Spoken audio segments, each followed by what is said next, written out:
நீங்க நார்மலான ஒரு வாழ்க்கையை வாழ்ந்துட்டு இருக்கீங்க. என்னைக்குன்னா யோசிச்சிருக்கீங்களா, நம்ம இந்த மாதிரி சினிமா துறையில வந்து ஒரு லெவலுக்கு வருவோம், நம்மளே ஒரு 4 பேர் பேட்டி காணுவாங்க? ரொம்ப கனவு கண்டிருக்கேன். எப்போனா அந்த கஸ்தூராஜா சொல்லி படம் ஒன்று பண்ணியிருந்தோம். ஃபர்ஸ்ட் என்னன்னா எங்கள் அப்பா இவனும் அப்பனும் மாரி குடிக்காரன்டா, வேலைக்காகாத ஒரு பையன், வீட்டுக்கெல்லாம் இட்டு வராதிங்க, சொந்தக்கார பசங்கிட்டே சொல்லுவானுங்க. மாமா பையன் சொந்தக்கார பையன் அவனெல்லாம் வீட்டுக்கு இட்டு வராத, அவன மாரி நீ குடிக்காரனா ஆயிடுவேன், அவங்கள சேராத அப்படி இப்படின்னும். ஃபஸ்ட்டுன்னு பார்த்தீங்கன்னா நான் சட்டை பேண்ட்டெல்லாம் வந்து கீஞ்சிச்சினால அந்த நம்ம ஊசி நூல் எடுத்து தச்சு தான் போட்டுருந்த காலம் அது நான் போட்டிருக்கேன். அதெல்லாம் நிறைய வாட்டி. இப்போ இருக்கிற ஜென்ரேஷன் பசங்களுக்கு ஒரு அருகம்புல் ஜூஸ் குத்து பாருங்க குடிக்க மாட்டாங்க, ஒரு ஆட்டுக்கால் சூப்பு குத்து பாருங்க குச்சி மேய்வானுங்க.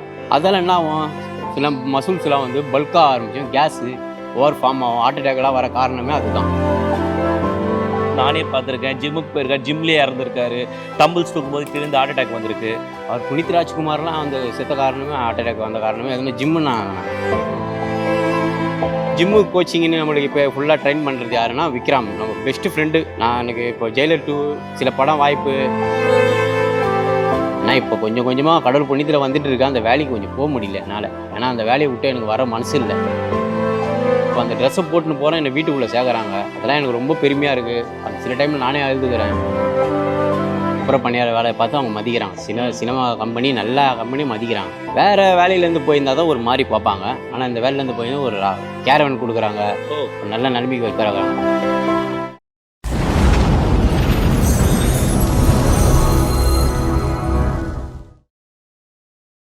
ஃபிஷ் கட்டிங் பண்ணும்போது ஆகட்டும், அப்பா இருக்கும் பொழுது ஆகட்டும், தங்கச்சி வேலைக்கு போயிட்டு இருக்கட்டும், அம்மா வந்து வீட்டு வேலை செய்கிறது, இதெல்லாம் பண்ணிட்டு இருக்கும் பொழுதும் நீங்கள் நார்மலான ஒரு வாழ்க்கையை வாழ்ந்துட்டு இருக்கீங்க. என்னைக்குன்னா யோசிச்சிருக்கீங்களா, நம்ம இந்த மாதிரி சினிமா துறையில் வந்து ஒரு லெவலுக்கு வருவோம், நம்மளே ஒரு 4 பேர் பேட்டி காணுவாங்க அப்படின்னு என்னைக்குன்னா யோசிச்சிருக்கீங்களா, கனவு கண்டிருக்கீங்களா? ரொம்ப கனவு கண்டிருக்கேன். எப்போனா அந்த கஸ்தூராஜா சொல்லி படம் ஒன்று பண்ணியிருந்தோம், காசு பணம் துட்டுன்ட்டு.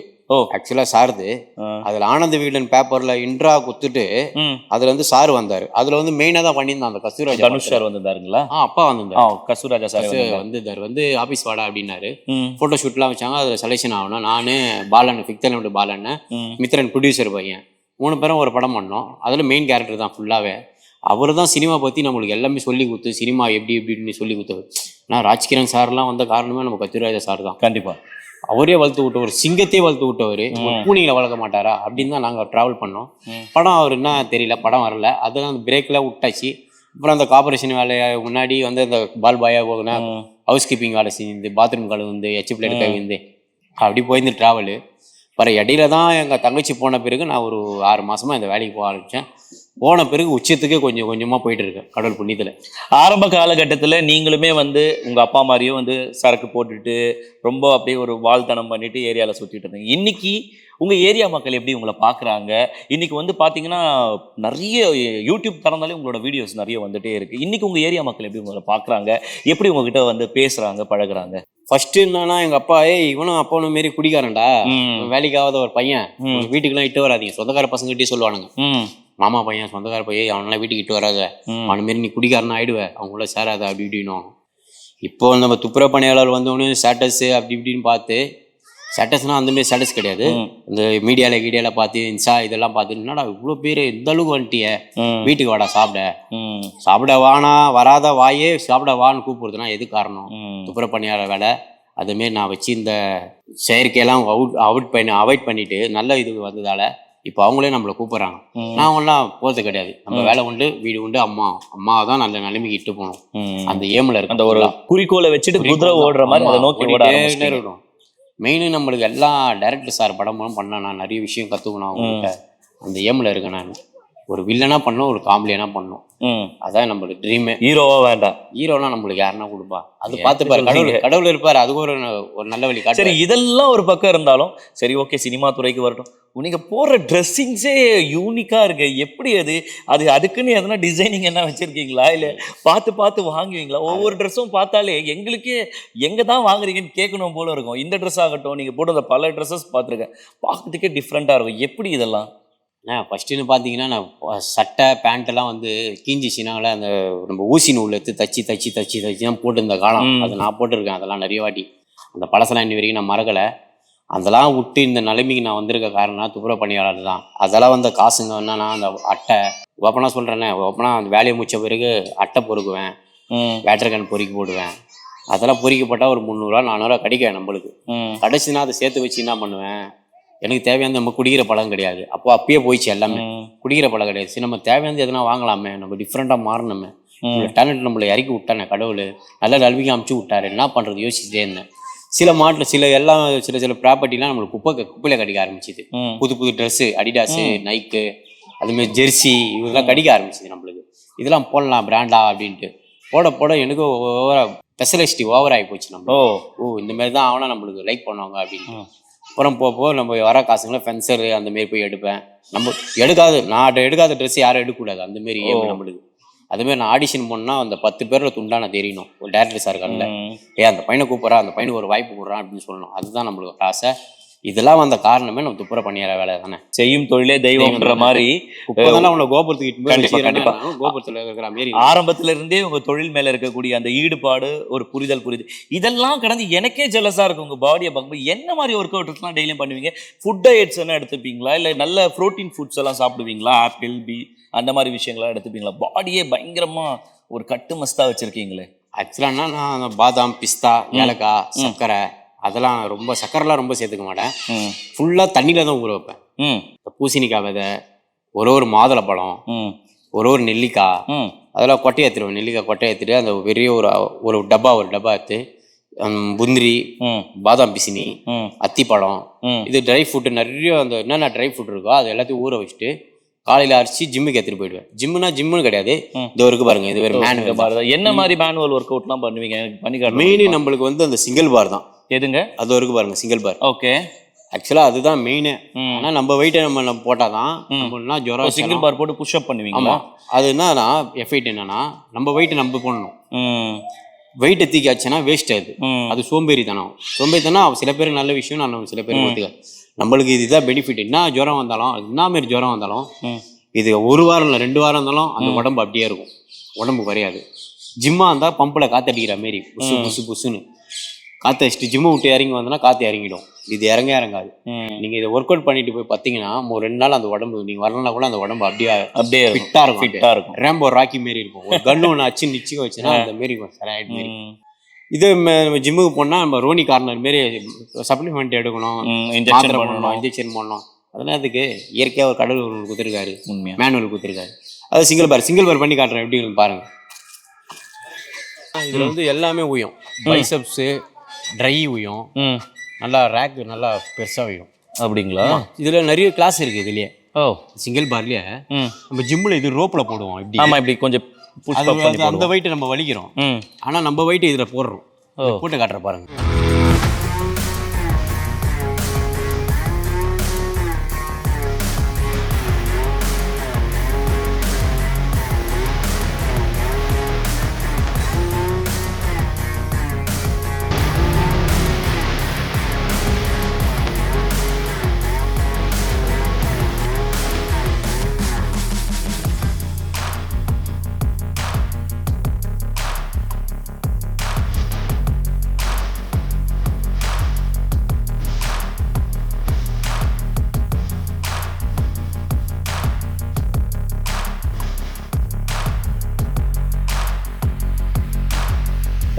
சிங்கிள் பார் எப்படி போகிறதுன்னு சொல்லி காட்டுங்க. இங்கே இருக்க எக்யூப்மெண்ட்ஸ்லாம் நான் எப்பவுமே இங்கே வாக்கிங் போகும்போது இது எனக்கு என்ன விளையாடுற கருவி மாதிரி தான் இருக்கும். இதில் என்ன மாதிரி ஒர்க் அவுட்ஸ்லாம் பண்ணுறேன்? நான் ஜிம்மு தான் பார்த்துருக்கேன். இந்த மாதிரி ஒர்க் அவுட்ஸ் கருவிகள்லாம் ஆக்சுவலாக யாருக்குன்னா அந்த வயசானவங்க இருக்காங்களா, முதியோர்கள், அவங்களுக்கு யூஸ் பண்ணுற இன்ஸ்ட்ருமெண்ட் இதெல்லாம்.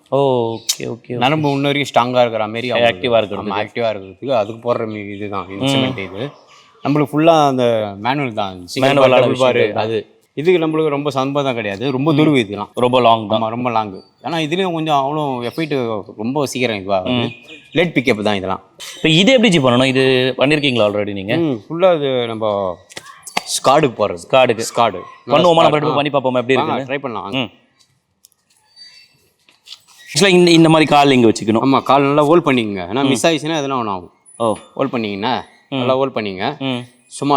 சும்மா அதில் படாத அளவுக்கு. அதுவே இந்த கம்பி இதில் படக்கூடாது. ஆமாம், 15 செட்டு. இது இங்கே பெயின் குத்துதுன்னா ஆக்சுவலாக அது நல்லா ஒர்க் பண்ணுறதுன்னு அர்த்தம். பாடியில் பெயின் வந்தாலே ஒர்க் பண்ணுறது அர்த்தம். ஆனால் அதுக்கேற்ற எஃபெக்ட் நீ காட்டுறீங்க, உடம்புக்கு ஏற்ற எஃபெக்ட். இதெல்லாம் வந்து மேனுவலான விஷயங்கள் தான். மேனுவலான விஷயம். நம்மளே பண்ணக்கூடிய நோய் நொடி இல்லாத body இருக்கிற exercise. மாதிரி இருக்கும். யோகாசனம் மாரி இது கிட்டத்தட்ட. ஆமா. வெயிட்டை பண்ணிக்கின்னு எதுக்கு தேவையில்லாது மேனுவலில் பண்ணிட்டு நம்ம உடம்பு ஆரோக்கியம் வச்சுருந்தா போதுமே. நிறைய ஆனா வந்து பேர் ஆக்சுவலி ஜிம்லலாம் இந்த மாதிரி விஷயங்கள் எப்படி பண்றாங்க அதெல்லாம்? இன்னும் ஒன்று ஜிம்மில் வந்து சீக்கிரம் ரோனி மாரி ஆகிடுவோம், பல்க் ஆகிடுவோம். அதுக்கேற்ற மாதிரி சப்ளிமெண்ட்லாம் இருக்குது. இதுலன்னா மேனுவல் ஃபுட்டு தான் நம்மளுக்கு சாப்பிட்றது. மேனுவல் ஃபுட்டு சாப்பிட்டு நம்ம ஒர்க் அவுட் பண்ணால் சீக்கிரம் பிக்கப் ஆகாது, லேட் பிக்கப் ஆகும். ஆனால் உடம்பு ஆரோக்கியமாக இருக்கும். இல்லை இன்னைக்கு இருக்கக்கூடிய யங்ஸ்டர்ஸ் எல்லாம் என்ன நினைக்கிறாங்கன்னா தனுஷ் மாதிரி பொல்லாத தனுஷ் மாதிரி சிக்ஸ் பேக்கோட இருக்கணுன்றதா எல்லா யங்ஸ்டரோட ஆசை. பட் ஆனால் அது மாதிரி இருக்க முடியல. இன்னைக்கு இருக்க ஃபுட்டு ஜங்க் ஃபுட்ஸு இந்த மாதிரி ஆட்களுக்கு இந்த உடம்பு குறைக்கணும், நம்ம ஃபிட் ஆகணும்னா இந்த மாதிரி விஷயங்கள் பண்ணாலுமே போதும். நீங்கள் சொல்கிற மாதிரி ஒரு சில விஷயங்கள் ஓம் சப்ளிமெண்ட்ரி எடுத்துக்கிட்டாலே போதுமான விஷயங்களாக இருக்கும்னு நினைக்கிறேன். இப்போ இருக்கிற ஜென்ரேஷன் பசங்களுக்கு ஒரு அருகம்புல் ஜூஸ் குத்துக்கு பாருங்க, குடிக்க மாட்டானுங்க. ஒரு ஆட்டுக்கால் சூப்பு குத்து பாருங்க, குச்சி மேய்வானுங்க. அது யாரும்மா தப்பு பண்ணது? நம்ம தான், நம்ம கலாச்சாரம் தான் தப்பு பண்ணியிருக்கு. இயற்கை ஃபுட்டு எல்லாமே போயிடுச்சு, இப்போ செயற்கை ஃபுட்டு தான் எல்லாமே. அதெல்லாம் என்ன ஆகும், சில மசூல்ஸ் எல்லாம் வந்து பல்காக ஆரம்பிச்சோம், கேஸு ஓவர் ஃபார்ம் ஆகும், ஹார்ட் அட்டாக்லாம் வர காரணமே அதுதான். பட் ஆனால் நிறைய பேர் ஜிம்முக்கு போகிறவங்களுக்குமே ஹார்ட் அட்டாக் வருது. ரீசெண்டாக நிறைய நியூஸ் நானே பார்த்துருக்கேன். ஜிம்முக்கு போயிருக்காரு, ஜிம்லேயே இறந்துருக்காரு, டம்பிள்ஸ் தூக்கும்போது திருந்து ஹார்ட் அட்டாக் வந்திருக்கு. அவர் புனித் ராஜ்குமார்லாம் அந்த செத்த காரணமே ஹார்ட் அட்டாக் வந்த காரணமே எதுனா ஜிம்முன்னா அதுக்கேற்ற தூக்கம் இருக்காது. அவங்களாம் ஆக்டரை வந்து சில டைம் தூங்க மாட்டாங்க. மெயின் ஜிம்மு பண்ணால் தூக்கம் இருக்கணும். தூக்கம் இல்லைன்னா மனுஷனே கிடையாது. தூங்கலைன்னா அந்த உடம்புல இருக்கிற நரம்பு கிரும்புனா என்ன வேலை செய்யும்? ஒன்றுமே வேலை செய்யாது. வேலை செய்யாமல் மசூல்ஸ்லாம் ஃபுல்லாக இருக்க ஆரம்பிச்சிடும், நரம்புலாம் சுருக்க ஆரம்பிச்சிடும்.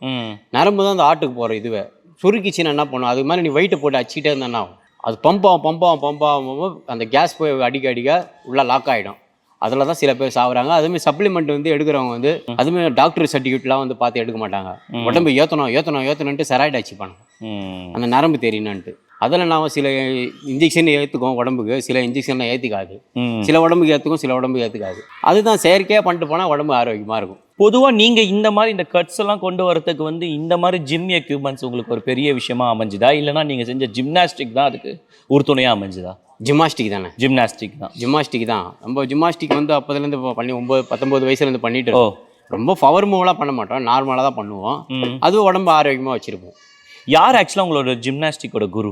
எங்களுக்கு ஜிம்னாஸ்டிக் குரு வந்து சந்துரு மாஜின்னு ஒருத்தர். அப்புறம் அவர் மூலிமா நிறைய வாய்ப்புலாம் கிடைக்க வருது. இந்த அளவுக்கு வந்த காரணம் அவர் தான் நம்மளுக்கு. டான்ஸுன்னு பார்த்தீங்கன்னா நம்ம ஃபிஃப்த் எலிமெண்ட் பாலண்ண, அப்புறம் ஜிம்மு கோச்சிங்னு நம்மளுக்கு இப்போ ஃபுல்லாக ட்ரெயின் பண்ணுறது யாருன்னா விக்ரம், நம்ம பெஸ்ட் ஃப்ரெண்டு. நான் எனக்கு இப்போ ஜெயிலர் 2 சில படம் வாய்ப்பு அவெல்லாம் நம்ம விக்ரம் தான் சொல்லி கொடுக்குறது. நம்மளுக்கு சின்ன ஜட்டி தோஸ்து மாரி இன்ன வரைக்கும் விட்டு கொடுக்க மாட்டான் அந்த ஆளு. நானும் குரு தான் கூப்பிடுவாங்க. அதே மாதிரி அசோக்குன்னு ஒருத்தர் இருக்காரு, அப்புறம் மூர்த்தி அண்ணன் ஒருத்தர் இருக்காரு. வெற்றிமாறன் சார் கூட படம் பண்ணிட்டு இருக்காரு. வெற்றிமாறன் இப்போ நிறைய படம் பண்ணிட்டு இருக்காரு அவரு. சரி, அவரும் நல்ல வாய்ப்புலாம் வாங்கி கொடுக்குறாரு. மூர்த்தி அண்ணன், ஃபிஃப்த் எலிமெண்ட் பாலண்ணன், அசோக் மாமான்ற அவரும் சினிமாவில் தான் இருக்காரு. இந்தமாரி இந்த வேலையால் நிறைய பேர் இன்ட்ரா ஆகினாங்க. சில ஆஃபீஸ்லாம் போய் நல்ல ஃப்ரெண்ட்ஷிப் கிடைக்கிறாங்க. சரி, இதெல்லாம் ஒரு பக்கம் இருக்கும்போது எப்பவுமே கவர்மெண்ட் ஜாப்ல இருக்கவங்க, துப்புரவு பணியாளர்கள் ஆகட்டும், அரசு சார்ந்த தொழிலில் இருக்கவங்கெல்லாம் வந்து இன்டர்வியூலாம் கொடுக்கக்கூடாது அப்படின்னு சொல்லி அரசு தரப்புலேருந்து சொல்லுவாங்க. அவங்களுடைய நாலேஜ் இல்லாமல் பண்ணக்கூடாதுன்னு சொல்லி. நீங்கள் எக்கச்சக்க இன்டர்வியூ நீங்கள் யூனிஃபார்மில் குப்பை எடுக்கிறது வேலை செய்யறதெல்லாம் போடுறீங்களே, அதை பார்த்துட்டு என்னைக்குன்னா அவங்க ஏஇ ஜேஇலாம் அவங்களை கூப்பிட்டு பேசியிருக்காங்களா? கேட்டுருக்காங்க. அதேமாரி நம்ம ஒன்றும் தப்பான விஷயத்த சொல்லல, நம்ம வேலையை தூக்கி தானே விடுறோம். வேற திருட்டு விஷயத்துக்கு பற்றியா பேசிட்டு இருக்கோம்? சைனுக்குன்னு திருடி அந்த வேலையை பற்றி பேசியிருந்தா தப்பு. நம்ம வேலையை உயர்த்தி தானே பேசுகிறோம். ஐடி கம்பெனி நம்ம வேலை நம்ம உயர்ந்து போகணும் இன்னும், அதுதான் பேசிகிட்டு இருக்கோம். நம்ம ராகேஷ் சார் இருக்காரு, அப்புறம் ஆண்டனி சார் இருக்காரு. மெயினே ஆண்டனி சார் தான். மெயின் அவர் சொல்லியே ஆகணும். நான் ஆண்டனி சார் பார்த்துட்டு நல்லா தான் தம்பி பண்ணுற, சில வாயத்தெல்லாம் கொஞ்சம் சொல்லாத, நல்லா பேசியிருக்க, நல்லா சப்போர்ட் பண்ணுறாரு நம்மளுக்கு ஆண்டனி சார். அப்புறம் சில 2-3 நிறைய சூப்பர்வைசர்லாம் இருக்காங்க, நம்மளுக்கு சப்போர்ட்டாக தான் இருக்காங்க. ஏன்னா நம்ம கரெக்டான வேலையை செஞ்சிடும், கரெக்டான நல்ல பையன் அப்படின்னு நம்மளுக்கு ஃபுல் சப்போர்ட்டில் இருக்காங்க. சரி, இன்னைக்கு ஆரம்ப காலத்தில் இப்போ சொல்கிறீங்க என்னோட தொழில் தான் என்னோட கடவுள், என் தொழில் தான் என்ன அது மாதிரி உயர்த்தி இருக்குன்னு சொல்லிட்டு, இன்கேஸ் இன்னொரு 4-5 வருஷத்தில் நீங்கள் சினிமாவில் ஒரு நல்ல ஒரு இடத்துக்கு போயிட்டீங்கன்னா அப்பயுமே இந்த தொழிலை தொடருவீங்களா இல்லை விட்டுருவீங்களா? அண்ணே அது நான் கிடையாதுண்ணே. நான் என்ன நிலைமைக்கு போனாலும் அந்த வேலையை ஒரு 2 நாள்னா வந்து அந்த சூப்பர்வைசர் என்னை வேலையை விட்டு தெத்தினாலும் அந்த ஏரியாவில் போயிட்டு எப்படின்னா ஒரு காலில் ஊந்து இந்த 2 வேலைனா ஒரு 2 நாள்னா செய்கிறேன் அந்த வேலையை அப்படின்னு கேட்டு சேர்ந்துட்டு தான் வருவேன். ஷூட்டிங் இல்லைன்னா கூட. ஏன்னா இப்போ கொஞ்சம் கொஞ்சமாக கடவுள் புண்ணியத்தில் வந்துட்டு இருக்கேன், அந்த வேலைக்கு கொஞ்சம் போக முடியல என்னால். ஏன்னா அந்த வேலையை விட்டு எனக்கு வர மனசு இல்லை. ஆனால் அந்த வேலையும் செய்யணும், சினிமாலேயும் இருக்கணும். ஆனால் மெயின் சினிமா தான், கடவுள் குத்தாலு, அதையும் நோக்கி போயிட்டே இருக்கேன். அதெல்லாம் அந்த வேலையை விட மாட்டேன் எந்த நிலைமைக்கு போனாலும். நாகேஷ் சார் சொன்ன மாரி தானே, அந்த யூனிஃபார்ம் போட்ட பிறகு தானே நான் அந்த நிலைமைக்கு வந்த மாரி, சர்வர் சுந்தரம் மாதிரி அந்த படம் மாரி தான் நம்மளுக்கு என்றைக்கும் இருக்கணும். பழச மறக்க கூடாதுண்ணே. பெத்த தாய் மாரி நம்மளுக்கு அந்த வேலை, அந்த வேலையை மறந்தா பெத்த தாயை மறந்தா மாரி. ஏன்னா தாயால கச்ச வேலை கண்டிப்பா அது வந்து என்னைக்கும் மறக்கக்கூடாத ஒரு சம்பவம் அதெல்லாம். நான் ஃபீல் பண்ணுற ஒரு நிகழ்ச்சி எதுனா அந்த வேலை தான். நம்மளுக்கு பெத்தெடுத்த தாய் 10 மாதம் சுமந்த தாயே சொல்லும்போது நம்ம கேட்கலன்னா மனுஷனே கிடையாது. அந்த வேலையை விட்டு போய் பிரயோஜனமே கிடையாது. நான் எல்லா வேலைக்கும் போயிட்டு பார்த்தேன், வேலைக்கு ஆகலை. உச்சத்துக்கு போகல, குப்பிக்கு வந்தேன், கோபுரத்தில் இருக்கிறேன். அதான் எனக்கு ரொம்ப சந்தோஷமா இருக்குது. கண்டிப்பா குப்பையிலிருந்து கிடைத்த ஒரு வைரம் மாதிரி இன்னைக்கு ஜொலிச்சுட்டு இருக்கீங்க தமிழ் இண்டஸ்ட்ரியில. தமிழ் இண்டஸ்ட்ரியில் 4 பேர் என்னை இலக்காரமாக பேசினவங்க, இலக்காரமாக பார்த்தவங்க, அதேமாரி அந்த ட்ரெஸ்ஸை பார்த்துட்டு என்னை இலக்காரமாக பேசினவங்க, இந்த வேலைக்கு ஏன் வந்த, இப்போ அந்த ட்ரெஸ்ஸை போட்டுன்னு போகிறேன் என்னை வீட்டுக்குள்ளே சேர்க்குறாங்க. அதெல்லாம் எனக்கு ரொம்ப பெருமையாக இருக்குது. அந்த சில டைமில் நானே அழுதுக்கிறேன். இப்போ சந்தோஷமாக இருக்கிறேன். எனக்கு ஒரு காலம் வரண்டான்னு வாங்க. கண்டிப்பாக அந்த மாரி மாறிட்டே இருக்கணும். வாங்க. ஓகே, என்னதான் எல்லா துறையிலுமே நீங்கள் வளம் வந்திருந்தாலும், இப்போ ஜிம்மு ஒர்க் ஆகட்டும், ஜிம்னாஸ்டிக் ஆகட்டும், இதை கடந்து இன்னைக்கு சினிமா துறையிலையும் பண்ணிட்டு இருக்கீங்க. துப்புரவு துறையை தான் உங்களுடைய தலையாய ஒரு தெய்வமாக பார்த்துட்டு இருக்கீங்க. சினிமா துறையை பொறுத்தவரையுமே பணம் படைத்தவர்களுக்கும் அதிகாரம் படைத்தவர்களுடைய கோட்டையாக தான் விளங்குது. என்னதான் திறமைகள் இருந்தாலும் திறமைகளும் மறுக்கப்படுது, வாய்ப்புகள் தடுக்கப்படுது. இந்த மாதிரி விஷயங்கள் நார்மலாக சின்ன ரோல் பண்ணி ஒரு நல்ல ஒரு ஃபெமிலியராக இருக்கிறவங்களுக்கே இந்த மாதிரி விஷயங்கள் நடக்குது. உங்களை மாதிரி ஆட்களுக்கு சினிமா துறையில் ஏதாவது இந்த மாதிரி விஷயங்கள் என்ன ஒரு கசப்பான சம்பவங்கள் இருக்குங்களா? இல்லைண்ணா, நல்ல விஷயம் தான் நடக்குது. ஏன்னா இந்த மாதிரி வேலையை பார்த்து அவங்க மதிக்கிறாங்க. துப்புரவு பணியாளர் வேலையை பார்த்து அவங்க மதிக்கிறாங்க. சினிமா கம்பெனி நல்ல கம்பெனி மதிக்கிறாங்க. வேற வேலையிலேருந்து போயிருந்தால் தான் ஒரு மாதிரி பார்ப்பாங்க. ஆனால் இந்த வேலையிலேருந்து போயிருந்தா ஒரு கேரவன் கொடுக்குறாங்க. நல்ல நிலைமைக்கு வைக்கிறாங்க. அவங்க நல்லா கம்பெனி ஆர்டிஸ்ட் மாரி பார்க்குறாங்க. எல்லாம் இந்த வேலையெல்லாம் கிடச்சிது ரொம்ப இன்னும் பெருமையாக இருக்குதுண்ணே. இந்த வேலையை விட்டு கொடுக்குற மாரி இல்லை, ஆனால் சினிமா விடுற மாரி இல்லை. நம்ம நோக்கம் ஃபுல்லாக எப்படின்னா ஒரு லட்சியத்தில் போய் உட்காரணும். கோபுரத்தில் அம்மா இட்டுமே உட்கார வைக்கணும். கோபுரத்தில் இருக்கிற இந்த பேரை சொல்ல வைக்கணும். அதுதான் நம்ம ட்ரீமே. கண்டிப்பா சினிமா துறையில ஒரு அச்சீவ்மெண்ட் பண்ணணும்ன்ற ஒரு நோக்கத்தோட ஓடிட்டு இருக்கீங்க. உங்களோட எதிர்கால ஆசைகள் என்ன? அம்மாக்காக என்ன பண்ணணும்னு நினைச்சிருக்கீங்களா? அம்மாக்கு எது பண்ணணும், எங்க ஏரியாவில் நாங்கள் ஒரு சின்ன ஒரு வாடகை வீட்டில் இருந்தோம், அதே ஏரியாவில் சொந்தமாக வீடு வாங்கி அந்த மாதிரி கனவுகள் ஏதாவது இருக்குங்களா? கண்டிப்பாக நான் ஒரு வீடு வாங்கி உட்கார வைக்கணும். அவங்களை வேலைக்கு போகாத அளவுக்கு நான் உட்கார வைக்கணும். என் தங்கச்சி வேலைக்கு அனுப்பக்கூடாது. அவங்க ஆசைப்பட்டாங்கன்னா போகலாம், இல்லைன்னா அவங்களுக்கு நல்ல ஒரு கல்யாணம் பண்ணி வைக்கணும். அதெல்லாம் கடங்கடம் இல்லாமல் ஒரு கல்யாணம் பண்ணி வைக்கணும். எல்லாருக்கும் அண்ணனுக்கும் அதான் இருக்கும் ஆசை. ஏன்னா எல்லாரும் ஒரு திறமை உள்ள பசங்களும் இந்த மாதிரி வளர்ந்துட்டு வந்தா எனக்கு நான் சொல்றது கேட்டு கொஞ்சம் நல்லா திருந்தி வந்தாங்கன்னா எனக்கு ரொம்ப பெருமையா இருக்கும். அதுவும் ரொம்ப இதுவா இருக்கும். மெயின் இருக்கக்கூடிய யங்ஸ்டர்ஸ்க்கு சொல்றீங்க இல்லை உள்ள ரொம்ப பசங்க ரொம்ப கெட்டு போனாங்க. நானும் கெட்ட பையன் தான், ஒன்றும் சொல்ல. திருந்திக்கிறேன், ஒரு 4 பசங்களை திருத்துறேன், அவங்களும் திருந்தி வந்து என்கிட்ட பேசுறாங்க. ரொம்ப பெருமையா இருக்கு. அதேமாதிரி செய்யும் தொழில் தெய்வம்னுவாங்க. நல்ல வேலையை செய்யுங்க, நல்ல வேலையை தேர்ந்தெடுத்து போங்க. பெத்த தாயை மறந்துடக்கூடாது. இந்த மூக்குத்திக்கு என்ன ஆக்சுவலாக இது லத்தி படத்துல குத்துன நம்ம விஷால் சார் படத்துல. ஓகே, அந்த படத்துல இருந்து சொர்க்கவாசல் அப்படியே போயிட்டே இருக்கு. அந்த படம் அதுல எடுக்கிறது இல்லை, அது ஒரு லக்காவே அமைஞ்சிருச்சு. மூக்குத்தி முருகன் மாரி நம்ம மூக்குத்தி மிண்டிஸ் மாரி கூடாங்க ஆரம்பிச்சிருவாங்கன்னு நினைக்கிறேன். அது என்னது மிண்டிஸ்னா? அப்படின்னா அதான் நான் ஒரு ஃபாரினர் வச்ச பேர். என்ன ஜிம்னாஸ்டிக் பண்ணும்போது ஆப்பிரிக்கன் நம்ம ஸ்ரீலங்கா பிளேயர் மெண்டிஸ் இருப்பாரு. ஓகே, அவர் சச்சின் ஃபீல்டில் இருந்தார், சச்சின்ல இருப்பார்ல. அப்போ இப்போ டோனி கீனி யாரோ வந்துட்டாங்க. நம்ம கிரிக்கெட் பத்தி இன்ட்ரெஸ்ட் கிடையாது. ஃபாரினர் வச்ச பேர் தான் மெண்டிஸ். அப்படியே பசங்க கூட கூட கூட வினோத் பேரும் மறைஞ்சிடுச்சு. அம்மா வண்டி தான் கூடுவாங்க, சொந்தக்காரன் கூடுவாங்க, மிச்ச ஃப்ரெண்ட்ஸு எல்லாம் மெண்டிஸ் தான் கூடுவாங்க. பெரிய விஷயம் தான்.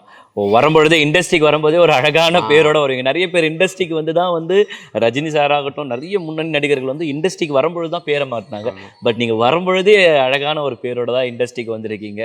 கண்டிப்பாக வந்து உங்களுடைய எதிர்காலமுடைய கனவுகளாகட்டும், உங்கள் லட்சியங்களாகட்டும், உயர்ந்த நோக்கங்களாகட்டும் எல்லாமே ஒரு சக்ஸஸான ஒரு வாய்ப்புகளோடு அமையணும்னு சொல்லிட்டு ஒயிட் ஹார்ஸ் மூலியமாக வாழ்த்துக்கிறோம். தேங்க்யூண்ணா, தேங்க்யூண்ணா, ரொம்ப நன்றிண்ணா.